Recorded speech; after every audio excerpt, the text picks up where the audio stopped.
নমস্কার, আমি মেদিনীপুর শহর থেকে ঋত্বিক ত্রিপাঠী। আজকের লাইভের বিষয় আগে থেকে ঘোষণা করা রয়েছে, লিটল ম্যাগাজিন। তো এই লিটল ম্যাগাজিনের অনেকগুলো বিষয় নিয়ে আমরা আজকে আলোচনা করব। অনেকে মেল, হোয়াটসঅ্যাপ মাধ্যমে নানান বক্তব্য জানিয়েছেন, অভিমত জানিয়েছেন, সমালোচনা করেছেন। তারা প্রশ্ন খুঁজছি, আসলে এসব প্রশ্নের মধ্য দিয়ে আমরা কোথাও একটা পৌঁছতে চাইছি লিটল ম্যাগাজিন সম্পর্কে। প্রথমেই আমি লিটল ম্যাগাজিন কাকে বলে এই বিষয়ে একটু বলে নিই। লিটল ছোট, সে নিজেকেই বলছে ছোট, আসলে সে নবীন, নিত্য নতুনের জন্যেই সে স্বতন্ত্র, সে মুক্ত মনের, স্বাধীন। এখানেই তার প্রতিষ্ঠান বিরোধিতা। প্রতিষ্ঠান চায় কি? প্রতিষ্ঠান চায় সময়ের চাহিদা ও বাজারকে ধরতে। প্রতিষ্ঠান গুরুত্ব দেয় পাঠক রুচিকে, সমকালকে, সমকালের পাঠকের রুচিকে। অন্যদিকে লিটল ম্যাগাজিন সমকালীন যে বিনোদন, পাঠকের রুচি, জনরুচি, বৃহত্তর পাঠক শ্রেণীর সাধারণ যে রুচি, তাকে গুরুত্ব দেয় না, বরং পাঠককে দীক্ষিত করে তোলে। এই কারণেই লিটল ম্যাগাজিনের লড়াই। এই লড়াই কার সঙ্গে? প্রতিষ্ঠানের সঙ্গে বটেই, নিজের সঙ্গে বেশি করে, কারণ সে নিরপেক্ষ। ক্ষমতা কিংবা অর্থের দাসত্ব সে মানে না। সে পাঠককে চেনাতে চায় প্রকৃত সাহিত্য, সংস্কৃতি, বিজ্ঞান, দর্শন। তাই সব পত্রিকাই লিটল ম্যাগাজিন নয়। লিটল ম্যাগাজিন মানেই পত্রিকা, কিন্তু সব পত্রিকা লিটল ম্যাগাজিন নয়। এটাই আমি জোর দিয়ে প্রথম বলতে চাইছি। লিটল ম্যাগাজিনে থাকে বিশেষ দর্শন। কি সেই দর্শন? সেই দর্শনের কারণে লিটল ম্যাগাজিনের মধ্যে জন্মাবে বানান সচেতনতা, মাতৃভাষার প্রতি দায়, বিজ্ঞান মনস্কতা, আর সত্যকে প্রতিষ্ঠা করতে অকুতোভয় স্বভাব। এই দর্শন না থাকলে পত্রিকা কিংবা সুবিনিয়র কিংবা ম্যাগাজিন কিংবা ক্ষুদ্র পত্রিকা ইত্যাদি নানান নামকরণ দেওয়া যায়, এরা লিটল ম্যাগাজিন নয়। ছোট পত্রিকা, মুদ্রণ কম, পুঁজি কম, হঠাৎ জন্মেছে, হঠাৎ মরে যাব, এটা কোনোদিন লিটল ম্যাগাজিনের দর্শন হতেই পারে না। লিটল ম্যাগাজিন সেই অনিশ্চয়তার দিকে এগোবে যে পাঠকের জনরুচি না করে, পাঠককে দীক্ষিত করতে গিয়ে নতুন লেখা, পরীক্ষামূলক লেখা প্রকাশ করে বরং সে আর্থিক ক্ষতির দায় স্বীকার করতে পারে। আবার এমনও হতে পারে, কেউ বলবেন যে তাহলে 300 পাতার পত্রিকা কি লিটল ম্যাগাজিন? হ্যাঁ, 300 পাতার পত্রিকাও লিটল ম্যাগাজিন হতেই পারে, যদি সে পাঠক রুচি তৈরি করছে, পাঠক জনরুচিতে স্রোতে ভিড়ছে না, মিলছে না, নিজেকে গা ভাসাচ্ছে না, সেটাই লিটল ম্যাগাজিন। এই বিচারে আমরা দেখি বুদ্ধদেব বসু প্রথম জানালেন সবুজপত্র, 1914 সাল। সবুজপত্র বাংলা ভাষার প্রথম লিটল ম্যাগাজিন। বুদ্ধদেব বসু শুধুমাত্র লিটল ম্যাগাজিন, সবুজপত্র একথা বললেন না, লিটল ম্যাগাজিনের সংজ্ঞাও তিনি নির্ণয় করে দিলেন। এর আগে কি লিটল ম্যাগাজিন শব্দটি আমরা পাইনি? পেয়েছি। জেসি মার্সম্যানের শ্রীরামপুর মিশনারিদের যে ইতিহাস, সেখানে দিগদর্শন পত্রিকা 1818-তে বেরুচ্ছে, সেই পত্রিকাকে কিন্তু লিটল ম্যাগাজিন বলে উল্লেখ করেছেন জেসি মার্সম্যান। তার বইটি বেরুচ্ছে 1859 সালে। কিন্তু বাংলায় প্রথম লিটল ম্যাগাজিন শব্দটি এবং তার সংজ্ঞা নির্ণয় করেন বুদ্ধদেব বসু। সেই জন্য আমরা সবুজপত্রকেই প্রথম লিটল ম্যাগাজিন হিসেবে ধরি, এবং সেই বিচারে লিটল ম্যাগাজিনের 100 বছর আমরা পার করে এসেছি। তাহলে এই লাইভ আজকে লিটল ম্যাগাজিন নিয়ে, সমস্যা নিয়ে, তার সমাধানের লক্ষ্যে আমরা কেন করতে যাচ্ছি? 100 বছর পার হয়েছে, তো খুব আনন্দের কথা। পরপর কতগুলো বিষয় তুলে ধরব যে 100 বছর পার করেছে যে লিটল ম্যাগাজিন, সে কিন্তু এখনো তার অস্তিত্বের জন্য সংকট রয়েছে, তার অস্তিত্বের জন্য সংগ্রাম করছে। কিভাবে দেখি। প্রথমেই বলি সরকারি রেজিস্ট্রেশন। সরকারি রেজিস্ট্রেশন 1867 সালের প্রেস অ্যান্ড পাবলিকেশন বলে একটি আইন প্রকাশ পায়, যেখানে সংবাদপত্রগুলোকে সাপ্তাহিক হোক, দৈনিক হোক, পাক্ষিক হোক, তাদেরকে রেজিস্ট্রেশন নিতে হচ্ছে। এমনকি প্রেসকেও, ব্রিটিশ আমল 1867 সালে। সেই আইন অনুযায়ী আজও লিটল ম্যাগাজিনকে সংবাদপত্র হিসেবে রেজিস্ট্রেশন নিতে হচ্ছে সরকারি। এবার কেউ বলতে পারেন, কেন রেজিস্ট্রেশন যদি আমি না নিই তাহলে কি হবে? কিছুই হবে না। রেজিস্ট্রেশন যদি না থেকে থাকে, আপনি পত্রিকার নামে ব্যাংকে একটি অ্যাকাউন্ট খুলতে পারবেন না। রেজিস্ট্রেশন যদি না থেকে থাকে, তথা আরএনআই যদি না থেকে থাকে, তাহলে আইএসএসএন নাম্বার পাওয়া যাচ্ছে না এখন। আইএসএসএন হচ্ছে জার্নাল, উচ্চ শিক্ষা দপ্তর, আমাদের যে ভারতের উচ্চ শিক্ষা দপ্তর আইএসএসএন এবং আইএসবিএন, আইএসএসএন জার্নাল এবং আইএসবিএন প্রকাশনাকে মান্যতা দিয়েছে পদোন্নতির জন্য হবু অধ্যাপকদের বা বর্তমান অধ্যাপকদের জন্য। ভালো কথা। তো পত্রিকার আরএনআই না থাকলে ব্যাংক অ্যাকাউন্ট যেমন খোলা যাবে না, আরএনআই, আইএসএসএন, আইএসবিএনও পাওয়া যাবে না। তাহলে আরএনআই নিতে হচ্ছে, তথা রেজিস্ট্রেশন নিতে হচ্ছে একটি লিটল ম্যাগাজিনকে সংবাদপত্র হিসেবে। কিন্তু লিটল ম্যাগাজিন আর সংবাদপত্র এক নয়। এটা আমাদের রাষ্ট্র ব্যবস্থাকে বুঝতেই হবে এবং সেটা বোঝাবার দায়িত্ব লিটল ম্যাগাজিন কর্মীদের, আমাদের। এইবারই একটি কথা বলতে চাইছি যে আমরা যারা লিটল ম্যাগাজিনে লিখি, আমরা যারা লিটল ম্যাগাজিন সম্পাদনা করি, আমাদের পরিচয় কেউ বলেন কবি, কেউ বলেন নবীন, কেউ বলেন প্রবীণ, কেউ বলেন মগ্নতার কবি, কেউ বলেন প্রাবন্ধিক। কিন্তু লিটল ম্যাগাজিন, আমি বলতে চাই লিটল ম্যাগাজিনে যারা লেখেন, লিটল ম্যাগাজিন যারা করেন, প্রকাশনা করেন, সম্পাদনা করেন, সবার একটাই পরিচয়, লিটল ম্যাগাজিন কর্মী। এই লিটল ম্যাগাজিন কর্মী, এই বোধটা যদি তৈরি হয় আমাদের মধ্যে, তবে আমরা ঐক্যবদ্ধভাবে এই লিটল ম্যাগাজিনের স্বতন্ত্র অভিধা, লিটল ম্যাগাজিনের স্বতন্ত্র সংজ্ঞা নির্ণয় করে সরকারের কাছে আমরা দাবি দাওয়া তুলে ধরতে পারি। তবে গিয়ে এই সমস্যা থেকে আমরা বেরিয়ে আসতে পারবো। এখনও কেন সংবাদপত্রের রেজিস্ট্রেশনকে বহন করতে হবে লিটল ম্যাগাজিনকে? এই আওয়াজ আমি আজকে তুলতে চাই এই ফেসবুক লাইভের মাধ্যমে। এরপর আরেকটি বিষয় আনতে চাইছি, যেটা হচ্ছে লেখক কপি। অনেকেই বলেন, দেখবেন খুব বীরত্বের সঙ্গে, সম্মানের সঙ্গে, আত্মবিশ্বাসের সঙ্গে বলেন যে পত্রিকায় লেখা পাঠান, কিন্তু লেখক কপি পাঠাবো না। কেন বলেন? তাদের পক্ষে যুক্তি, আমি এত খরচ বহন করব কোত্থেকে? সেই বিচারে আমি খুব সংক্ষেপে বলে নিই যে সুলভে ডাক ব্যবস্থা রয়েছে ভারত সরকারের, এবং সেটি আগে ছিল আরপিবি, বর্তমান এখন, যেটা আগে ছিল আরপিকেটি। এই ডাক ব্যবস্থায় আমরা কিছুদিন আগেই মেদিনীপুর মুখ্য ডাকঘরে আমরা একটা আবেদন জানিয়েছিলাম যে কি পদ্ধতি রয়েছে আমাদের জানান, যে পত্রিকা আমরা সুলভে পাঠাতে চাইছি ভারতের যে কোনো প্রান্তে। তারা একটি লিখিত, আমরা লিখিত জানিয়েছিলাম, তারাও লিখিতভাবে দিয়েছে। সেখানে দুটো জিনিস মূলত উল্লেখ করেছেন। একটি হচ্ছে, এই ধরনের ধরুন একটা স্বচ্ছ প্লাস্টিক যদি আমরা কিনি এবং পত্রিকাকে যদি প্লাস্টিকের মধ্যে আমরা ঢোকাই, তবে এখানে অ্যাড্রেস লেখা হলো, তাহলে বোঝা যাচ্ছে যে এটি পত্রিকা বই, অন্য কিছু নয়। এইভাবে একরকম পদ্ধতিতে পাঠানো যেতে পারে। আরেকটা পদ্ধতি হচ্ছে, মুখ খোলা থাকবে কিন্তু সুতো দিয়ে এইভাবে সুরক্ষিত করা গেল। তার মানে সহজে পরীক্ষা করে দেখতে চাইবেন তারা যে এটি পত্রিকায় যাচ্ছে, অন্য কিছু নয়। এই দুটো পদ্ধতি যদি হয়, তাহলে যে সংখ্যা কুরিয়ার সার্ভিসে 70-80 টাকা পড়ে, সেটা এখানে 19 টাকা করে পড়বে। খুব বড় জোর 20 টাকা করে পড়বে। 100 পাতার পত্রিকা 20 টাকা করে খরচ পড়বে। ভারতের যে কোনো প্রান্তে পাঠাবেন এবং কিন্তু রেজিস্ট্রেশন স্লিপ পাবেন। এটা আমাদের লিটল ম্যাগাজিন কর্মীদের জানানোর দরকার আছে বলে এটি আমি জানালাম।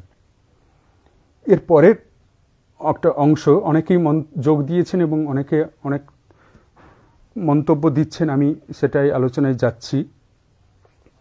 আমি এটাও বলি যে আপনাদের যদি মনে হয় যে এই লিটল ম্যাগাজিন আন্দোলন এই ফেসবুক লাইভের মাধ্যমে আজকে যেটা শুরু করছি, আপনারাও আগামী দিনে আপনাদের ফেসবুকে করতে পারেন, জলদর্শী ফেসবুকে আপনি করতে পারেন, এবং এই বৃহত্তর আন্দোলন বা ঐক্যবদ্ধ হওয়া যাই বলুন না কেন, তার মধ্য দিয়ে আমরা কিন্তু একটা জায়গায় পৌঁছতে চাই।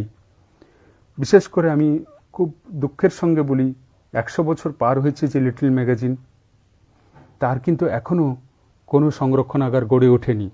আপনি বলবেন না, ব্যক্তিগত উদ্যোগে জেলায় জেলায়, পাড়ায় পাড়ায়, শহরে শহরে অনেক সংরক্ষণাগার রয়েছে।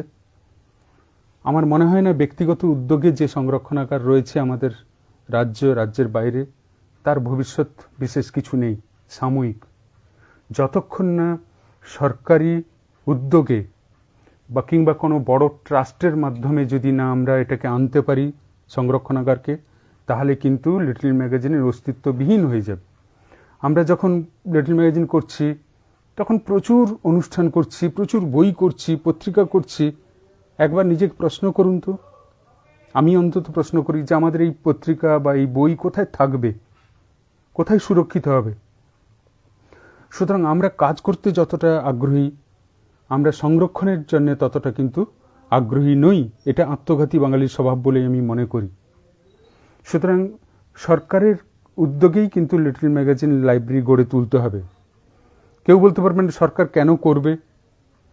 খুব মজার কথা, উচ্চশিক্ষা দপ্তর ISSN লিটল ম্যাগাজিন তথা জার্নাল বা ISBN প্রকাশনাতে লেখা প্রকাশের পরে তারা ইন্টারভিউতে, কলেজ সার্ভিস কমিশনের ইন্টারভিউতে বাড়তি নম্বর দিচ্ছেন বা পদোন্নতিতে বাড়তি নম্বর যোগ দিচ্ছেন। সুতরাং উচ্চশিক্ষা দপ্তর, আমাদের ভারতবর্ষের উচ্চশিক্ষা দপ্তর লিটল ম্যাগাজিনকে মান্যতা দিচ্ছে এভাবেই। কিন্তু তারা লিটল ম্যাগাজিন কিভাবে চলবে, কিভাবে বাঁচবে, কিভাবে সংরক্ষিত হবে, তার কোনো দিশা, কোনো উদ্যোগ নিচ্ছেন না। এ কারণেই আমি বলছি সরকারের কিন্তু দায় রয়েছে। এই আত্মবিশ্বাসটা লিটল ম্যাগাজিন কর্মীদের মধ্যে অন্তত আনতেই হবে। আমি এবারে ISSN এবং ISBN এর কথা বলি। আমি আগেই উল্লেখ করলাম যে যদি RNI না থাকে, এখন ISSN এবং ISBN কিন্তু আমরা পাচ্ছি না। এবং ISSN এবং ISBN খুব গুরুত্বপূর্ণ উচ্চশিক্ষা দপ্তরে, যাতে নম্বর বাড়িয়ে অতিরিক্ত নম্বর পাওয়া যায় এক্সট্রা কারিকুলার হিসেবে, এবং সেটা কিন্তু পদোন্নতিতে তাদের কাজে লাগে অধ্যাপকদের। সুতরাং লিটল ম্যাগাজিনের ISSN তথা জার্নাল এবং প্রকাশনা ISBN এর গুরুত্ব কিন্তু অপরিসীম। এরপর আমরা দেখি যে লিটল ম্যাগাজিনের একটি বিষয় রয়েছে, সেটা হচ্ছে আর্থিক সংকট। অনেকেই বলেন যে লিটল ম্যাগাজিনে চলবে কি করে। আমি আগেই বললাম যে লিটল ম্যাগাজিন মানে দুস্থ, খেতে পায় না, কোনোভাবে শুরু হয়েছে, কোনোভাবে বন্ধ হয়ে যাবে। আমি আপনাদের কাছে প্রশ্ন করতে চাই যে এমন একজনকে আমাকে বলুন যিনি পত্রিকা করতেন, আর্থিক সংকটের জন্য পত্রিকা বন্ধ করে দিয়েছেন, তিনি কি পথে বসে না খেয়ে মারা গেছেন? তা নয়। আসলে আমরা সাহিত্য সংস্কৃতিকে আমরা অতিরিক্ত বলে ভাবি। এটা বিনোদন আর সাহিত্য সংস্কৃতিকে একই রকম রেখেছি। পশু পাখি কিন্তু শুধুমাত্র খেয়ে পরে বাঁচতে পারবে, কিন্তু মানুষ তো তার শুধুমাত্র পেটে উদরপূর্তি করে বাঁচবে না, তার মনন চর্চার জন্য দরকার। সেই মনন, এই গুরুত্বটা যদি আমি ভাবি যে আমার লিটল ম্যাগাজিনটা আমার সন্তানের মতো, আমার সব কাজ হচ্ছে, শুধু আর্থিক সংকটের নামে কিন্তু আমি পত্রিকাটি বন্ধ করে দিলাম। এই সমস্যাটা কিন্তু লিটল ম্যাগাজিন থাকে। এবারে আরেকটি সমস্যা লিটল ম্যাগাজিনের আর্থিক সংকটের পিছনে আমার যেটা মনে হয় সেটা হচ্ছে তাদের একটা গোষ্ঠী চেতনা নেই। তিনি একাই শুরু করেছেন, একাই সংগ্রহ করেন, একাই সব কাজ করেন। কাউকে একটা উদ্যোগ নিতে হয় বেশি, কিন্তু পাশাপাশি বন্ধু বান্ধবদের কিন্তু উদ্যোগ থাকতেই হয়, রাখতেই হয়। বন্ধু বল যদি যেখানে থাকে না, সেখানে কিন্তু যে কোনো মুহূর্তে পত্রিকা কিন্তু বন্ধ হয়ে যেতে পারে। আরেকটি হচ্ছে অজস্র পত্রিকা জন্ম নেয় যাদের বানান সচেতনতা নেই, যাদের নির্দিষ্ট সূচিপত্র নেই, সংরক্ষণযোগ্য সংখ্যা না করা, এবং বৃত্তের মধ্যে শুধুমাত্র নিজেদেরই লেখা প্রকাশ করব, নিজেদেরই লেখা ছাপবো, তাহলে বৃত্ত বাড়বে না, তাহলে তার আর্থিক সংকট এক সময় তৈরি হবেই এবং তার তখন হতাশা কাজ করবে। আসলে লিটল ম্যাগাজিনের দর্শনে যারা বিশ্বাসী নন তাঁরাই বলেন লিটল ম্যাগাজিনে আর্থিক সংকট, না আর পারা গেল না, বন্ধ করে দিচ্ছি, বন্ধ হয়ে গেল। তো এইটাই হচ্ছে পত্রিকার আর্থিক সংকট। আমরা আরও অন্যান্য বিষয় নিয়ে আলোচনা করব। আমি যারা ইতিমধ্যে মেল বা হোয়াটসঅ্যাপে নানান প্রসঙ্গ জানিয়েছেন, আমরা সেই বিষয়টা নিয়ে একটু আলোচনা করে নিই। কবি বিকাশ গায়েন তিনি জানাচ্ছেন, পত্রিকা কিনে নেবার শর্তে লেখা ছাপার সগর্ব ঘোষণা লিটল ম্যাগাজিনের উদ্দেশ্য কলঙ্কিত করছে কিনা। নিশ্চিত কলঙ্কিত করছে।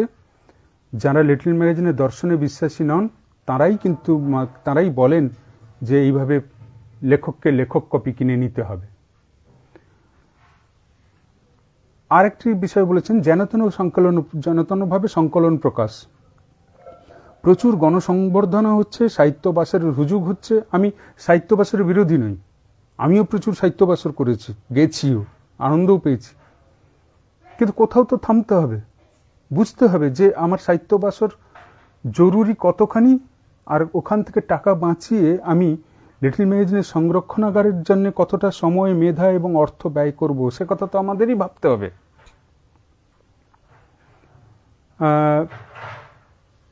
কবি গৌতম মাহাতো একসময়, গৌতম, আমি এবং আরও অনেকেই কিন্তু লিটল ম্যাগাজিন একাডেমি গঠন করে কাজ করেছি।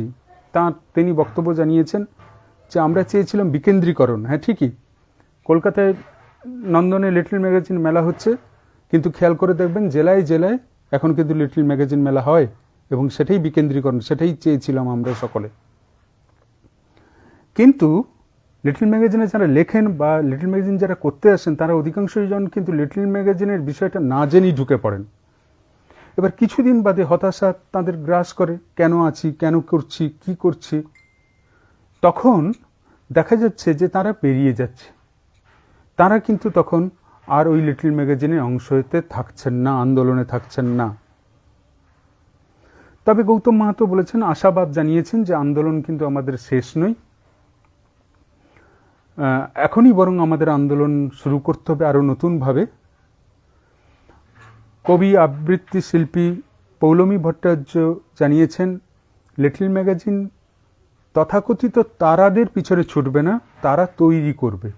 খুব গুরুত্বপূর্ণ বিষয়, কারণ লিটল ম্যাগাজিনের প্রথম থেকে এই বৈশিষ্ট্যটা আছে যে লিটল ম্যাগাজিন নতুন লেখক তৈরি করবেন, এবং লিটল ম্যাগাজিন নতুন লেখক যদি না তৈরি করতে পারে, শুধুমাত্র প্রতিষ্ঠিত লেখকদের জন্য যদি লেখা ছাপে, তাহলে কিন্তু লিটল ম্যাগাজিনের বৈশিষ্ট্য ঠিক হবে না। কবি মলয় সরকার তিনি জানাচ্ছেন, করোনাকালে পত্রিকা সংখ্যা বৃদ্ধি ঘটেছে, এতে লেখকদের সুযোগ বেড়েছে। হ্যাঁ, ঠিকই, মানে পত্রিকা সংখ্যা বৃদ্ধি মানে তিনি হয়তো বলতে চেয়েছেন যে ওয়েব ম্যাগাজিন, ব্লগ বা ওয়েব ম্যাগাজিন এগুলো এখন প্রচুর বেড়েছে। অনিমেষ দত্ত বলছেন, আর্থিক সমস্যা কিভাবে মেটানো যায়।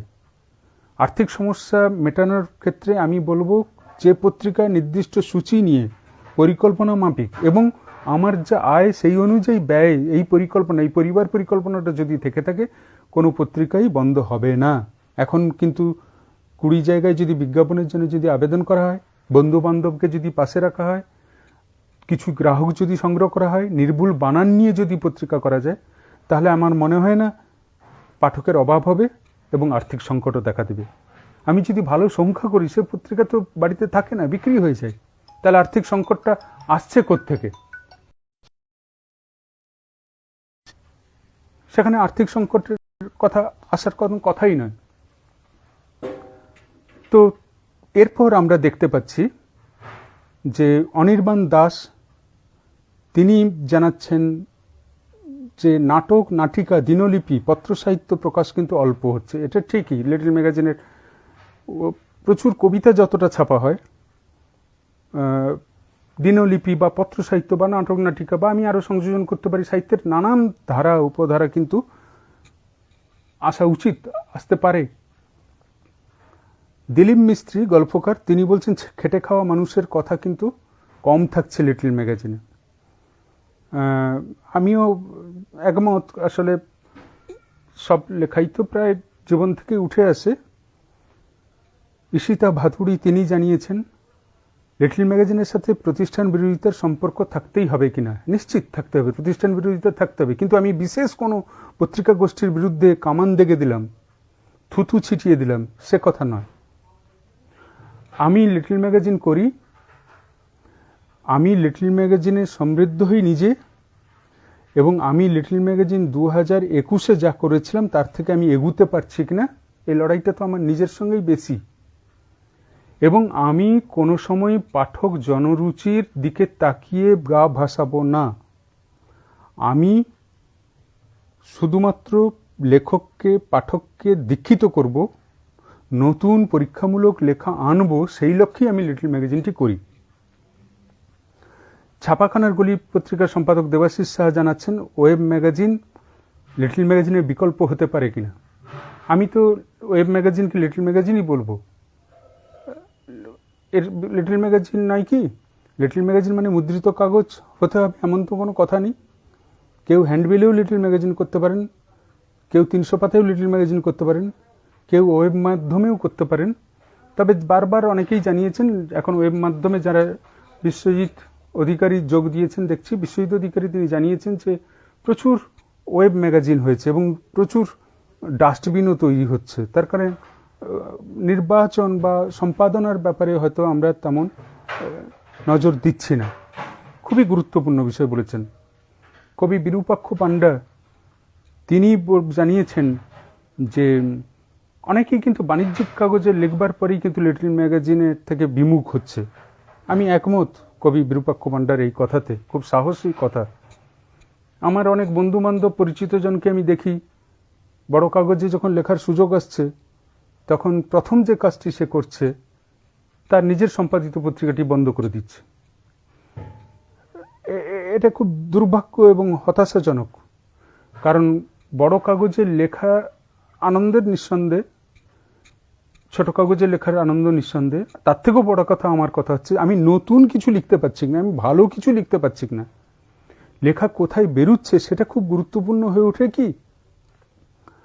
সেক্ষেত্রে লিটল ম্যাগাজিনে যে পরীক্ষা ও নিরীক্ষামূলক লেখাগুলো থাকে, কোনো বাণিজ্যিক কাগজই কিন্তু সেটা রাখবে না। তার কারণ তারা পুঁজির কাজ করে। সেটা একজন খুব ভালো কথা বলেছেন, তিনি হচ্ছেন যে আমাদের বাসুদেব গুপ্ত বলেছেন লিটল কথাটি বর্জন করা উচিত। আমি মনে করি না লিটল ম্যাগাজিন কথাটি বর্জন করা উচিত, কারণ লিটল ম্যাগাজিনের মধ্যে একটা ব্যঞ্জনা আছে, একটা ব্যঙ্গ স্বভাব আছে। আমি নিজেই নিজেকে বলছি লিটল ম্যাগাজিন, সেই হিসেবে আমি ছোট পত্রিকা বা সুবিনির বা ক্ষুদ্র পত্রিকা থেকে লিটল ম্যাগাজিন শব্দটিকে বেশি গুরুত্ব দিচ্ছি। অংশুমান চক্রবর্তী তিনি জানিয়েছেন যে সাহিত্যের মূল ধারা এবং পরীক্ষা নিরীক্ষামূলক কিন্তু নানান লেখা কিন্তু লিটল ম্যাগাজিনই একমাত্র হয়। কবি যশোধরা রায়চৌধুরী তিনি বলেছেন যে এটা থ্যাঙ্কলেস জব, কোনো সম্মান পাওয়া যায় না কিন্তু আমরা কাজটা করি ঠিকই। মহুয়া ব্যানার্জি তিনি বলেছেন টাকার বিনিময়ে লেখা ছাপার, এ কথাটা আমি বললাম। মনোজিৎ বেরা তিনি একজন কলেজ পড়ুয়া বাংলা অনার্সের, তিনি বলছেন ছাত্র সমাজে লিটল ম্যাগাজিনকে আকর্ষণীয় করে তোলার কি উপায় রয়েছে, বা শ্যামল শুভাভঞ্জও একই কথা বলেছেন, যাতে প্রচার প্রসার বাড়ানো যায়। দেখুন আমরা যারা শিক্ষকতা করি, কলেজে অধ্যাপনা করি, স্কুলে শিক্ষকতা করি বা পড়াশুনো করি এবং পড়াশোনা করে রোজগার করি, তাদের কিছু ভূমিকা থেকে থাকে সাহিত্য সংস্কৃতির নতুন ধারাকে চিনিয়ে দেওয়ার জন্য, ছাত্রছাত্রীদের জন্য নতুন পাঠককে। সে দায়িত্বটা আমাদের তো থাকবেই। গৌতম বাড়ুই তিনি আজকে অনুষ্ঠানে যোগ দিয়েছেন এবং তিনি বলেছেন যে প্রতিষ্ঠান বিরুদ্ধে থেকেই কি লিটল ম্যাগাজিন জন্ম? হ্যাঁ, ঠিকই। কিন্তু লিটল ম্যাগাজিনের বড়র দিকে যাত্রা তা কি প্রতিষ্ঠান বিরুদ্ধে থেকে সরে যাওয়া? দেখুন, লিটল ম্যাগাজিন শব্দটা কিন্তু আক্ষরিক অর্থে নয়, একটা ব্যঞ্জনারগত অর্থে। আমি এই জন্যই বলছি যে সে লিটল ম্যাগাজিন কোনোদিনই বিগ ম্যাগাজিন হবে না যদি না সে দর্শন হারিয়ে ফেলে। যদি লিটল ম্যাগাজিনের দর্শন হারিয়ে ফেলে, সে তাহলে বিগ ম্যাগাজিন কিনা জানা নেই, কিন্তু সে ম্যাগাজিন, সে সুবিনিয়র, সে সাময়িকপত্র, সে পত্রিকা, লিটল ম্যাগাজিন না। বিশ্বজিৎ অধিকারী বলেছেন, হ্যাঁ বললাম, আবুল মাজান বলেছেন যে বিশেষ সংখ্যায় বেশি করে লিটল ম্যাগাজিনের স্বভাবকে বিঘ্নিত করছে। আমি মনে করি না সবসময় যে সব পত্রিকায় যে বিশেষ সংখ্যা হচ্ছে এমন কোনো নয়। আসলে বিশেষ সংখ্যা সংরক্ষণের জন্য, সময়ে কম পাঠকের সংরক্ষণযোগ্য সংখ্যার জন্য কিন্তু বিশেষ সংখ্যা করতেই হচ্ছে। শুভাশিস ঘোষ তিনি জানিয়েছেন সংরক্ষণের অভাব, যে কথাটা বললাম যে লিটল ম্যাগাজিনে কিন্তু সংরক্ষণ খুবই জরুরি। এবং অমিতাভ সরকার বলছেন কবির ভিড়, প্রচুর কবি কবিতা লিখছেন এবং সেটা খারাপ কিছু নয়, তাতে কিন্তু লেখালেখি স্রোত বাড়ুক এবং শেষমেশ কিন্তু পাঠক তার মতো করে লেখককে খুঁজে পাবেন, লেখাকে সংগ্রহ করে রাখবেন। কবি মিশ্র দেশ মানুষ পত্রিকার তিনি লিখেছেন যে মফস্বল বা শহরতলির লিটল ম্যাগাজিন চালাতে কিন্তু বেশি করে সমস্যা হয়। এটা ঠিক, এটা আমি মানছি। তো নদিয়ার সঞ্জীব কাষ্ঠ তিনি জানাচ্ছেন আরএনআই পাচ্ছেন না তিনি দীর্ঘদিন ধরে। এই যে বললাম যে রেজিস্ট্রেশন, আরএনআই কিন্তু ওই যে বললাম সংবাদপত্র হিসেবেই কিন্তু রেজিস্ট্রেশন, লিটল ম্যাগাজিন হিসেবে নয়। আবার সেটুকু যদি না পাই তাহলেও কিন্তু কাজকর্ম করা কিন্তু খুব কঠিন। এবং এই প্রসঙ্গে আমি দুজন প্রখ্যাত মানুষের মতামত আমি পেয়েছি, কাল থেকে জানিয়েছিলাম সবাইকে। কথা সাহিত্যিক শীর্ষেন্দু মুখোপাধ্যায় তিনি হোয়াটসঅ্যাপে দীর্ঘ মেসেজ পাঠিয়েছেন। তার বিষয়টি সংক্ষিপ্ত এই যে লিটল ম্যাগাজিন চিরকালই কিন্তু সাহিত্যের অনেক শূন্যস্থান পূরণ করেছে। এই কথাটার মধ্যেই কিন্তু লুকিয়ে রয়েছে যে কাজ বড় পত্রপত্রিকা করতে পারে না, পারা সম্ভব নয়, কারণ তাদের পাঠক রুচির দিকে তাকিয়ে কাজ করতে হয়, নাহলে বিক্রি হবে কি করে? কারণ তার কর্মচারী বা লেখককে বেতন দেবে কি করে? স্বপন পাল, কবি স্বপন পাল বলেছেন যে বাণিজ্যিক কাগজ পত্রিকায় চাকুরে লেখক থাকে, তার লেখকদের টাকা দিতে হয়, তার কর্মীদের টাকা দিতে হয় এবং বৃহত্তর এত কপি ছাপা হয় যে তার অর্থ দরকারি। ফলে সেখানে পরীক্ষা নিরীক্ষামূলক লেখা থাকে না তা নয়, নিশ্চয়ই থাকে, প্রচুর থাকে। অনেক কালোজয়ী লেখাই কিন্তু বাণিজ্যিক কাগজে রয়েছে, এমন নয় লিটল ম্যাগাজিনে লেখা মানে কালোজয়ী, তেমন তো নয়। কিন্তু পরীক্ষা নিরীক্ষামূলক লেখা ছাপতে কিন্তু সমস্যা হয় বাণিজ্যিক কাগজে যতটা, ততটা লিটল ম্যাগাজিনে কিন্তু সমস্যা হয় না। তার কারণ সে পুঁজির কথা ভাবছে না, সে অর্থের কথা ভাবছে না, সে সম্পদের কথা ভাবছে না, সে অল্প পুঁজি নিয়ে কাজ করছে। নাট্যকার চন্দন সেন তিনি ভিডিও বার্তা পাঠিয়েছেন, যেটা আগামী দিনে আমরা জলদুর্চি ফেসবুকে প্রকাশ করব। সেখানেও কিন্তু লিটল ম্যাগাজিনের গুরুত্ব তিনি তুলে ধরেছেন। তো আমাদের আলোচনার আমরা একদম শেষ পর্যায়ে এসেছি, আড্ডারও সময় ঠিক রাখা উচিত। অনেকেই কিন্তু মন্তব্য জানিয়েছেন, দিয়েছেন এবং আমরা কিন্তু অধিকাংশ মন্তব্যগুলো অর্জুন প্রামাণিক যোগ দিয়েছেন, বুবুসীমা চট্টোপাধ্যায়, সুব্রত মাইতি, অনেকেই কিন্তু আমি দেখতে পাচ্ছি, তারাপদ পণ্ডা, বাসব দত্তা, বনশ্রী রায়দাস, অনেকেই যোগ দিয়েছেন। ধন্যবাদ সবাইকে। আমি সূচনাটুকু মাত্র করলাম লিটল ম্যাগাজিন নিয়ে। এই রকম ফেসবুক লাইভে আপনারা এতজন যে অংশ নিয়েছেন, এত মন্তব্য দিয়েছেন এবং আপনারা জেনে খুশি হবেন যে এখন জেলাতে জেলাতে প্রচুর লিটল ম্যাগাজিন যেমন হচ্ছে, তেমনি লিটল ম্যাগাজিন মেলাও হচ্ছে। আসলে লিটল ম্যাগাজিন একটা প্রতিবাদী সত্তা, একটা প্রতিবাদের বিষয়। সে কাউকে পরোয়া করে না, সে ক্ষমতার লোভে, অর্থের লোভে যায় না। সেই জন্যই সে সৎ, সেই জন্যই সে নিরপেক্ষ। আসুন আমরা আমাদের সমাজে যদি নিরপেক্ষতা বজায় রাখতে হয়, আমাদের সমাজে যদি রাজনীতির ঊর্ধ্বে উঠে সৎকে সৎ, মিথ্যাকে মিথ্যা, হ্যাঁকে হ্যাঁ, নাকে না যদি সরাসরি বলবার মতো ক্ষমতা অর্জন করতে হয়, তাহলে আমরা সবাই লিটল ম্যাগাজিনকে আশ্রয় করি। আসুন এবারে আপনি বলবেন লিটল ম্যাগাজিনের মধ্যে প্রচুর ভুয়ো পত্রপত্রিকা ঢুকে পড়েছে। সেই সমস্যা সব ক্ষেত্রেই, যে কোনো ক্ষেত্রেই আপনি দেখবেন অনেক আবর্জনা থাকে, অনেক ভুলভাল লোক ঢুকে পড়ে, কিন্তু সময়ের সঙ্গে সঙ্গে তারা আবার চলেও যায়, কারণ তাদের উদ্দেশ্য সাধিত হয় না, শেষমেশ কিন্তু থেকে যায়। আরেকটি সবশেষে একটি উল্লেখ করব, যেটা সবচেয়ে জরুরি, সেটি আমাদের এত পত্রপত্রিকা হচ্ছে, সংরক্ষণাগার দরকার। আমরা যদি গণডেপুটেশনের মাধ্যমে সরকারের কাছে নির্দিষ্ট পরিকল্পনা নিয়ে আমরা যদি পৌঁছই, কি রাজ্য কি কেন্দ্র, এবং আমাদের সবার সদিচ্ছা এবং আমাদের সকলের শ্রম, মেধা, অর্থ সব মিলিয়ে যদি অন্তত বাংলাতে একটি লিটল ম্যাগাজিন লাইব্রেরি স্বতন্ত্রভাবে গড়ে ওঠে, কারোর বাড়িতে নয়, কোনো ব্যক্তি উদ্যোগের কথা আমি বলছি না, স্বতন্ত্রভাবে লিটল ম্যাগাজিন লাইব্রেরি খুব জরুরি। নইলে এত বিশেষ সংখ্যা, এত মূল্যবান সংখ্যা, এগুলো থাকবে কোথায়? এই বলে আজকে লাইভের প্রোগ্রাম শেষ করছি। 1:30 বাজে। সবাই ভালো থাকবেন।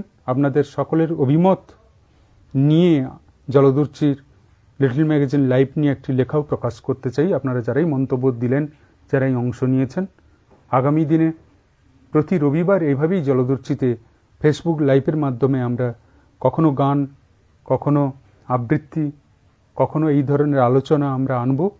তার মধ্যে লিটল ম্যাগাজিনের প্রাসঙ্গিকতা নিয়েও বারবার আলোচিত হবে। আপনাদের হয়তো খারাপ লাগবে বারবার লিটল ম্যাগাজিন বলছি, এই কারণে আসলে লিটল ম্যাগাজিন তার আত্মসমালোচনার জায়গায়ও পৌঁছতে চায়। অসুখ করেছে যাদের, তাদেরকে ওষুধ খাওয়ার কথা বারবার করেই বলা উচিত। লিটল ম্যাগাজিনের অসুখ আছে, এই স্বীকারোক্তিটা যদি আমি না করি, আমি জানি প্রচুর ভুল বানানের পত্রিকা আছে, পরিকল্পনাহীন বানানোর পত্রিকা রয়েছে, লিটল ম্যাগাজিন রয়েছে। ফেসবুকে বিজ্ঞাপন দিয়ে সম্পাদনার নামে কিছুই নয়, অথচ পত্রিকা প্রকাশ হচ্ছে। এই ভিড়টা সমস্যা তৈরি হচ্ছে পাঠকের কাছে, এটুকুও খেয়াল রাখবেন। নমস্কার, ধন্যবাদ, শুভরাত্রি, সবাইকে ভালো থাকবেন।